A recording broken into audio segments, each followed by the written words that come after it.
Thank you very much, everybody, for being here today. My name is Loredana White, and I'm the Managing Director of STEPS Charity Worldwide, and I'm very pleased to have here with me today Miranda.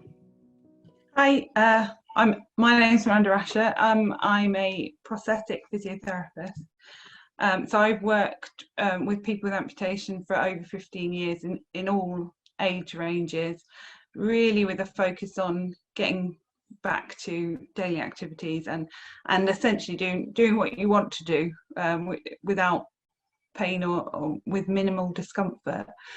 And the main thing that I'm going to be talking about today is just the limb fit and feeling safe and secure in the limb for the child.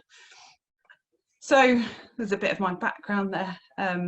And I'm going to look first at making sure that the limb actually fits. Now, key elements of fit isn't just for when you're in the clinic, although that is obviously important, but also at home, having a look if it needs to be revisited, because obviously with children, they grow quite quickly, and knowing when the point is to start making a new appointment and to have it reviewed is quite important. So the first thing I've got on there, it might seem really obvious, it should be comfortable, but what I hear a lot from people is that they accept that it won't be comfortable, and actually your prosthetic limb should be comfortable. It's not the same as an anatomical limb, but it should be comfortable. And what a lot of prosthetists use is this socket comfort score, which is 0 is the worst and 10 is the best. And just for reference, anything lower than 7 is not sufficient. Now that's difficult enough for adults to get used to using that scale, but for a child it can be especially difficult. So there's lots of different ways you can use a visual scale. You do want the child to get used to using that, so comparing it to other things. But if you're having trouble getting your child to really say something on a scale of 10, I would just ask, is it comfortable? And is it particularly uncomfortable, or it vary? If it's very uncomfortable, that's too much. If they say it's a bit uncomfortable but I'm okay, then that's probably around the 7 mark. But anything worse than that, it's not comfortable enough and it needs revisiting. And the important thing about this is so many people concentrate on one aspect of moving. So either is it comfortable in standing or is it comfortable in walking? But your child needs to wear it all day. So they need to check that it's comfortable in all the positions that a child would use it in. And so if it is a limb for running around the playground or for sports running, it has to be comfortable in that situation as well. So in clinic and out of clinic, you should review how comfortable it is in all those different conditions. Number 2, though, is it shouldn't move too much. So you might have heard the word pistoning, which is where it moves up and down on the limb. That's essentially it slipping off. The fit isn't right. The suspension is not sufficient. It also shouldn't really move side to side. Now, there is one reason it might. When you sit down, if you have a below-knee prosthesis, it will gape at the front. That's just to leave room for the knee. But in all other situations, if it's rocking forward and back, if the child feels unstable in it, then the socket's not fitting and either the suspension needs changing or the socket needs refitting. There are very few scenarios where any weight should be through the end of the residual limb. So that part of the anatomy is not designed for weight bearing. And if the child can feel the bottom of the socket, unless the prosthetist has said that they will be weight bearing through the bottom, that's quite an urgent case for a refit, because that part of your body is not designed for weight bearing, and that is the real issue here. What you should do as part of the consultation is look with the prosthetist after the limb has been on for a while at where the red marks are on the limb, and just check through with the prosthetist that those are the right places, and get used to where that should be, because if that changes, then weight bearing is happening in the wrong place and it really needs revisiting. The shoe should make full contact with the floor. So that little image in the corner is really for this. Because if you look at A and D, you can see that the leg is actually quite far over, but the whole foot still makes contact with the floor. And that's important for balance aspects, that even if we've got problems with contractures or alignment higher up the limb, there should be safety elements put in place for that. But the foot itself is your contact with the floor and your balance, so that has to be flat, and that includes walking, which is quite difficult to spot. But if you see that as your child takes one foot through, the prosthetic foot is rotating, then again it needs looking at for the alignment of the ankle at the very least. And then the last one on that list is something I hear a lot is, again, people think it will be painful, and that especially in above knee prosthesis, where they think it's weight bearing, it will pinch in the groin area. And again, that area is not designed to weight bear. So if they're getting pains in that area or pinching, or even if it's just the soft tissue, there are lots of adaptations that the prosthetist can make to make sure that we're not building up friction and causing more problems there. So then I looked at gait deviation. So these might be words that you hear floating around to describe the walking pattern and things that need correcting. And the reason we look at correcting these is because long term it can place extra pressure higher up the chain of the body, so in the hip or the back, and cause long-term problems. I'm not going to go through each one, but I'm going to give an overview to help you out a little bit, that there are three main reasons that any of these deviations will happen. So they go under the category of fit, fitness, or habit. So prosthetic fit, the fitness, so things to do with the body, or habit. Most of them can just be habit. So we want to work out which one is the problem, and sometimes that is a real struggle because you're getting passed from different clinician to different clinician.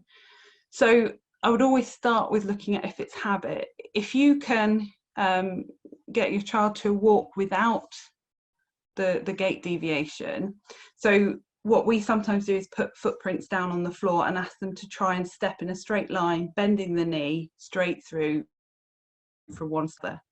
If they can do that without any compensation, throwing their trunk around, it's probably habit, and that can be that can involve a physio intervention, a bit of training. For fit, what I like to do is get them, the leg we're not testing, stand up on a raised platform, so maybe just a telephone directory, so that their leg we're testing is free to swing, and get them to kick a ball. Often a big yoga ball is better, and see again if they're able to bring that leg through in a natural pattern. Then it's likely they've got the control, they've got the strength, but the fit is missing. And you must bear in mind that it could be a combination, but it is difficult to tell which element to treat first. So those simple tests can give you a much better idea. They're not foolproof, but it does help you know which direction to go in. So if I do go through the list a little bit, we can look at what things really affect that fit, and what you might be asking the prosthetist to really focus on. So for most of these, abducted gait, circumduction, and vaulting, it's often that the limb is too long. So the length of the limb needs to be checked in walking. We get them to stand up straight, pull their stomach in, bottom in, and check that there's an alignment like that. But then as soon as they start walking, if everything posturally changes, then that alignment will change. So that needs checking. It might be a beautiful alignment in standing, and they might need some walking training to keep that alignment, but for the safety of the health of their back, the prosthetic should fit that gait pattern as it currently is and change when their walking pattern changes. We're not really going to influence their ability to walk, to their walking pattern, sorry, through the prosthetic itself if there's something in their anatomy that needs training. So we need to make the prosthesis so that it fits their current walking. Those where the limb may be too long, the socket may be too small and they're not fitting into it properly. The exception to that on this list is the lateral trunk tilt, where it might be too small or the socket might be too big, so they're falling into it, and that's why they're falling side to side. The other main issues might be suspension. So again, they're trying to keep the limb on as it's slipping off. Pain, in the same way we limp because we're trying to avoid that painful point, they might be trying to avoid a moment of severe pain that they feel. And then the anomalies, as it were, whip is a difficult one. I tried to find a picture, so that is what the picture is, but it's very blurry. It's essentially where the heel is slipping out to the side or slipping in on each step. Now that's almost always a problem with the knee, if it's the anatomical knee or the mechanical knee. But it might just be that the limb's not put on quite right. So again, in your clinical session, show the prosthesis a couple of times. Whoever normally puts the limb on in the morning, show them that procedure so they can just check if there's any tips they need to give you to make sure it's put on quite the right way around or tight enough, because that might be the only thing that is causing a slight walking problem, but it can cause friction and pain in the limb. And then the other thing to consider, terminal impact, that's when we're kicking the leg through really hard, and that might just be fear. We're asking them to look forward, stand up, walk through, gently bring their leg through and put the foot down, but they can't feel the foot. So what a lot of people do to compensate is they kick the leg through, they know it's there, they force it down on the floor. And again, that's going to have long-term back impact. So that needs some training to give them confidence in the limb. Or it might just be balance, that they're kicking through so they can quickly get onto the leg, and we need to look at the balance aspect. So that's a very quick run through, but it gives you an idea that there is this balance between aspects that are trainable and aspects that need adjusting on the limb. The last thing I've put on the list there is the big symmetry question, and this is because we spend a lot of time obsessed in making it look exactly the same left and right, and a lot of research goes into this, and actually it's a misnomer. You cannot have perfect symmetry. Either it looks symmetrical and your body is moving differently, or the remaining anatomy is moving exactly the same way and it looks non-symmetrical. And there can be impacts on the rest of the body, but the priority of symmetrical walking is quite low compared to everything else. Comfort and not making massive compensation movements with the rest of your body are much more important than whether it looks like a natural gait. So I'm then going to, quite a lot of time on that, so I'm going to try and whip through these ones. So things for children especially, I get asked a lot, should I be telling them not to do? So hopping, difficult one. We do go on about it a lot, but there's not a lot of research on it. There are two key things and reasons we tell you not to hop. One is early on in recovery after operation, it can disrupt healing, so then it should be avoided. But the more important and the main reason is safety. And it's not black and white. I can't say, yes, your child can hop, no, your child can't hop. You have to do a risk assessment of your own in the situation. So the big problem is if they fall and hit their residual limb and cause further damage. So I would say never hop on wet surfaces or up and down stairs. But there are situations, and there is such thing as hop training that physios can give to try and improve the hop control. But generally speaking, it's not a great long-term solution. Then crawling.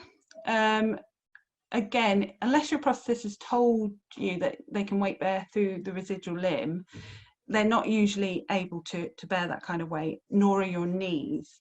And the trouble that I see is that it becomes habitual, and we see so many blisters of the knees that mean you can't wear your limb for a while, or you wear down the end of the residual limb. So I would avoid crawling as much as possible, just because it becomes habitual. So then I've got running. Controversial. There's not a lot of research on this, but the fear is if your child is doing a lot of running, so I'm not talking about to catch the bus or around the playground, prosthetic daily limbs are not designed to take that impact. And in the anatomical leg, we have structures in the joints that are for what we call dampening, to absorb some of the force, which is increased when you're running. And your daily prosthetic limb is not designed to take that or to dampen it, so again can have higher up issues. So that's where a running specific limb might come in. The blades are designed to energy return. They were developed to give you that extra push, but what comes with that is some of that dampening effect. So if your child is doing a lot of sports, it is worth considering getting something for that. What happens with children is they can just get on and do things, so we often don't get them trained to use those limbs. And the trouble with that is, again, you develop habits and patterns. So what I would actually recommend is that you insist on physio sessions, at least 3, to use the limb, and I would start them 2 weeks after they've been using it for a while, so they've not established habits, but then the physio can see what their natural running pattern is with the new limb and adjust it so that it's healthy. Keep it clean. This is important. It often comes out of teenage years, but it's important that the child gets used to looking after it eventually on their own and knowing what their residual limb looks like after a day of wear, so that you and they can spot any changes, so that might need to be highlighted to a doctor, but also that it's a habit, like brushing your teeth, that every night it needs cleaning and it needs to be dry before it goes on, and because that can cause massive problems with skin breakdown and they just won't be able to wear the limb. Walking patterns, I put this in for 2 reasons. One is I see a lot of teenagers who want to walk like their friends, and it's a difficult one because they want to fit in, but that uneven, cool walking gait that nobody should be doing is much more impactful for them, and it's just worth bearing that in mind. The other reason it's in is to do with use of the knee. Again, there's not a great deal of research on what the long-term impact is for children who use fixed knees and don't bend their knees for walking gait. And I know it's quite common for children with bilateral amputation to wear stubbies with no knees for quite a long time. And there are safety reasons you might have a lock on the knee when the knee does come in. But again, that changes how you're using your back and the impact, and it reduces that any dampening for walking. So my recommendation there is that if the child isn't safe to use a free knee, which is when it's unlocked in daily life, that you start having training where they're using the free knee. So as the years go by, they can start to actually use the knee and ease off their back a little bit, even if they're not at the point of being able to go out with the knee unlocked. And the last one is keeping it on, which also comes up a lot, is should I be making my child wear it for X amount of hours? And the simple answer is no. I have lots of clients who take it off halfway through the school day because the risk of damage to your skin is much more important to keep an eye on, and being aware of how your limb feels than trying to forcefully wear it for extended periods of time.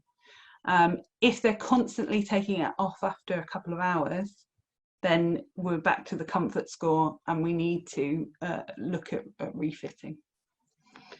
And finally, little whip through here, red flags. So reasons you really need to call your centre or your doctor. If they're falling a lot, it could be any number of things, but it is an issue, and there's so many things we can do to solve falling.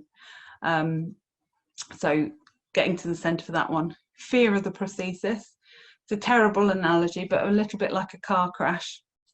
The sooner you get back on the prosthesis after you've had a fall or some sort of injury, the better. If your child is really reluctant to put the leg on, again, there's lots of things we can do, and reviewing whether the limb is really necessary.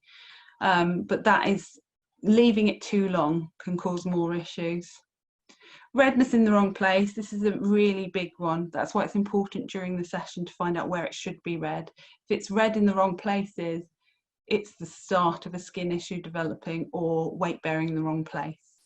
And then finally, aching for more than 2 days. So I know kids do lots of things. You might have done a specially active day and be a bit achy, but if that carries on for more than 2 days, again, comfort isn't there and something's going on that we need to look at.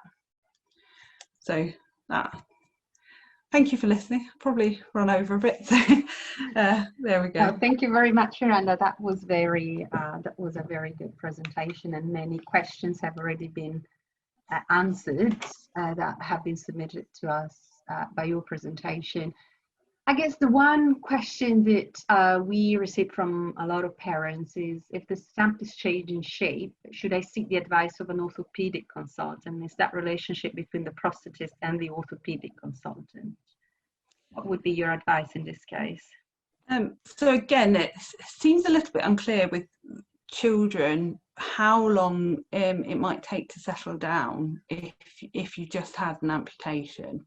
So I would say it is a good thing to keep bringing up with the prosthetist, and a really key element is if it's changing throughout the day a lot, then that's a moment to flag it up and ask if you can go back and see the consultant, because they will really be able to pinpoint if there's an extra issue. But it's worth remembering that prosthetists and physios have a very different role to the consultant. So the prosthetist will often really focus on the mechanical leg and not necessarily take consideration of the other leg. They have to take into account the residual limb, but that's not their area of expertise. So it might not occur to them on their own steam. And the same for physios. I'm not having to go at anyone, but it is something that link up doesn't always happen. You focus on your role. So if you feel that the child limb or you yourself, your limb is changing a lot, it's worth asking for that referral or doing it yourself. If you're worried, it's always worth a second look, because the residual limb can change shape quite a lot, but if you're never getting a fit because it's changing so much, that's not right. And again, we need to find out what the mechanism is behind that, and that is beyond the scope of a physio or a prosthetist in a limb centre. Thank you, Miranda. And with regards to in your experience, children born with congenital conditions and therefore we're talking about fibular hemimelia or tibial hemimelia, are they more prompt to have complications when fitting a prosthesis?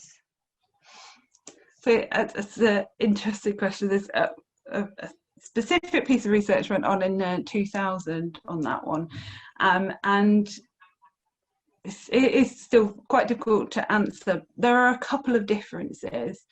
One might be positives and negatives, I suppose, or silver linings. But if there is an amputation occurs, then often the surgeon has more scope to go for a longer residual limb, and there's debate over it, but generally speaking, it is much harder to get a fit if the area of contact of the residual limb is shorter. So there is often an advantage there. However, if the limb isn't going to be amputated, the prosthesis has to fit over an unusual shape as far as the prosthesis is concerned, and that can be quite tricky. And it comes back to this comfort. It is possible, to get a limb that is comfortable, even if it's an unusual limb shape. The difficulty is for all of us is the majority remains 70% of people with amputation are over 70s and have an amputation and have a uniform residual limb. And so the experience of each individual that you deal with might not be expensive for children, and especially for congenital. And it is worth asking in a delicate way if they have more experience with adults, and if they think perhaps it would be worth finding someone who has a bit more experience with congenital limbs to get a better fit, because those limbs are out there, and just sadly experience does improve your ability to create them. Thank you, Miranda. And coming back to the hopping, say no to hopping, is one question that has come in is what would you like to understand if there's continuous hopping, whether that has an impact on the knee of the leg that is not impacted, obviously, if there are long-term consequences? So a lot of it comes down to what the body is quite a nice design for a lot of things, but it's not designed to take that continual impact on one knee and one ankle. And there are lots of people who do spend their whole life hopping and using crutches, but ultimately it does increase, it's not just twofold, because it's not that you've taken the weight that should go through two legs in one leg. Because of the movement, that jump and impact on the floor, it's more than double the impact that goes through your knee, so it does tend to wear it out, and then it carries up the chain, so your hip is much more vulnerable to arthritis or degeneration if you are consistently hopping. Thank you. And I guess another interesting question that has come in related to hopping. So it's basically, if I try to start, it's when the child comes back from school and they want to take the naturally leg off, and then naturally they want to hop around the house, and so they're wondering whether therefore they should actually ask for a wheelchair, and if that should be standard for children that go through an amputation. That's I think the big factor on that is emotional, actually. From a clinical point of view, safety, yes, I think almost every child with an amputation should be given one of the compact wheelchairs, one that are easy to get around in. But the challenge with that is how they feel about it.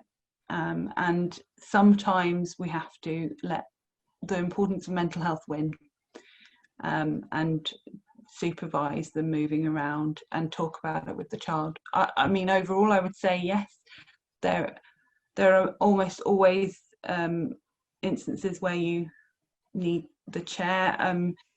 It's something like 64% of children have periods where they can't wear the limb at all.